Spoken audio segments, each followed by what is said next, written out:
വേനൽക്കാലത്ത് വരൾച്ച മൂലം ദുരിതങ്ങൾ അനുഭവിക്കുന്ന ജനങ്ങൾക്ക് ഒരു പരിഹാരം എന്ന രീതിയിലാണ് ഞങ്ങൾ ഹീറ്റ് പമ്പ് വാട്ടർ ഹീറ്റർ എന്ന ആശയം നിങ്ങൾക്ക് മുൻപിൽ പരിചയപ്പെടുത്താൻ പോകുന്നത്.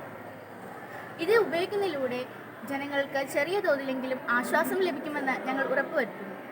ഞങ്ങൾ ഇവിടെ നിർമ്മിച്ചിരിക്കുന്ന ഹീറ്റ് പമ്പ് വാട്ടർ ഹീറ്ററിൽ കാർഡ്ബോർഡ്, തെർമോക്കോൾ എന്നിവയാണ് ഉപയോഗിച്ചിട്ടുള്ളത്. അടുത്തതായി ഇതിൻ്റെ വിശദീകരണമാണ് ഞങ്ങൾ പറയാൻ പോകുന്നത്. ഈ വാട്ടർ ഹീറ്റർ വെക്കേണ്ടത് ഒരു ചൂടുള്ള പ്രതലത്തിലാണ്. ഇതിനെ 2 തട്ടായി തിരിച്ചിരിക്കുന്നു.